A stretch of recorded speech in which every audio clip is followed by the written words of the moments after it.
Сәлеметсіздер ме оқушылар?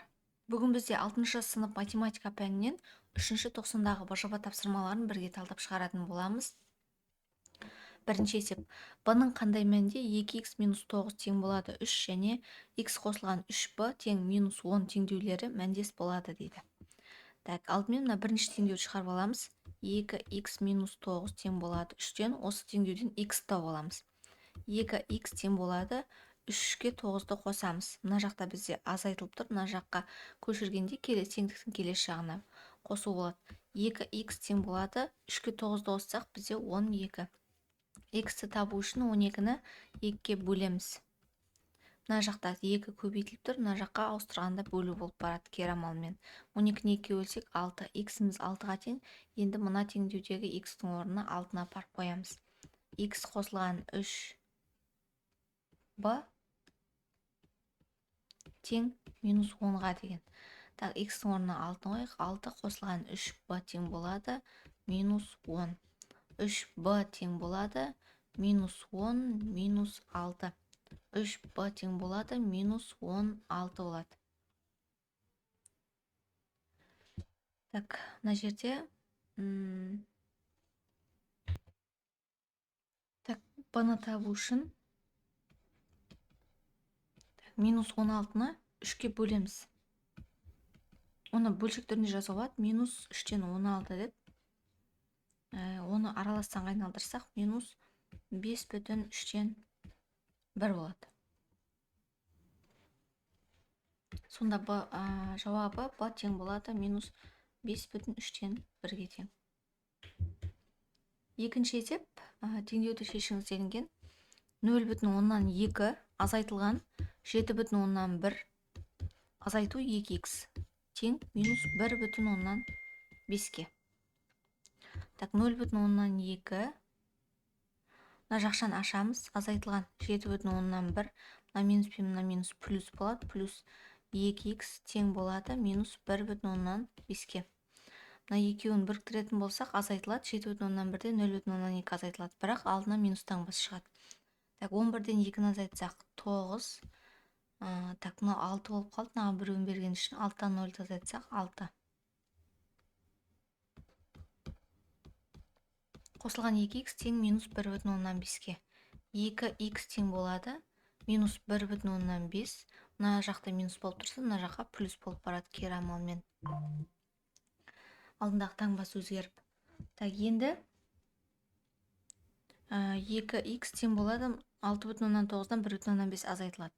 9-дан 5 азайтсақ 4, үтір қоямыз. 6-дан 1 азайтамыз 5. Так, х-ті табу үшін енді 5,4-ті 2-ке бөлеміз. Х тең болады 5-тің ішінде 4 бізде, 5-тің ішінде 2 бізде, 2 рет бар. 14-ті 2-ке бөлсек 7. 2,7-ге тең екен х-іміз. Сонда бізде жауабы х тең болады 2,7-ге. Келесі біздің үшінші себебіміз теңдеуді шешіңіз делінген, модульмен берілген екен.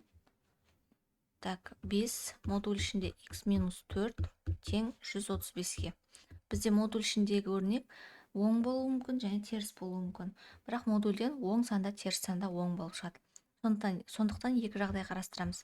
Бірінші оң болсын, жай жақша ретінде алып, ары қарай шығарамыз.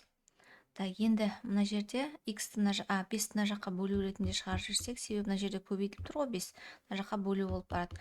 Сонда 135-ті біз 5-ке бөлеміз. Х минус 4 тең болады. 135-ті 5-ке бөлгенде 13-тің ішінде 5, бізде 2 рет бар. Так, 35-тің ішінде 5, 7 рет бар. Х табатын болсақ, 27-ге 4-ті қосамыз. Мына жақта азайтылған, мына жақта қосу болып барады. Х тең болады, бізде 31-ге болады. Так, келесі жақшаның ішіндегі өрнек бізде теріс болуы мүмкін. Яғни х минус 4-тің өзі алдында минус болуы мүмкін. Тең бізде 135-ге. Так, енді 5 минус х плюс 4 деп бірінші жақшасын ашып аламыз. Мынадағы тең 135-ге.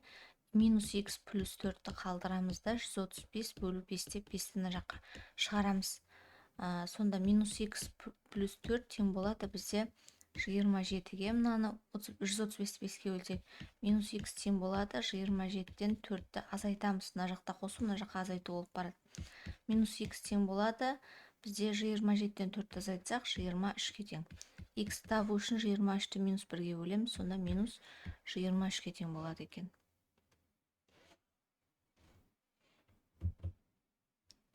Келесі төртінші есеп теңдеу құру арқылы шығарыңыз. Бір сөреде екіншісіне қарағанда 4 есе аз кітап болды. Екінші сөреге кітап қойылды. Екіншісінен 25 кітап алынып, екі сөреде кітап тең болды. Әр сөреде қанша кітап бар екен? Демек, бірінші сөреде бізде бірден теңдеуін құрайық шартынан бұрын. Так, бірінші сөреде бізде 4 есе аз кітап болған, е? X бөлінген 4 болады. Екінші сөреде X болады. Енді бізге айтады, бірінші сөреге кітап қойылды, екіншісінен 25 кітап алынып дейді. Мына екінші сөреден 25 кітап алынады, мына жаққа 25 кітапты қояды салып. Мына кішкене төмен кірсек, X минус 25. Сонда екі сөредегі кітап саны тең болады дейді. Әр сөреде қанша кітап бар екен дейді. Теңдеу осылай құрылады. Так, енді X бар айнымалыларды бір жаққа жинақтаймыз. Мына жаққа минус X болып барады. Сосын мұнда минус 25, мына жаққа минус 25 болып барады, плюс болып тұрса. Ортақ бөлімі 4, мұнда 4 береміз. X азайтылған 4X бөлімінде 4 тең минус 50-ге. X-тен 4X-ті азайтсақ, минус 3X болады. Минус 50-ді 4-ке көбейтеміз.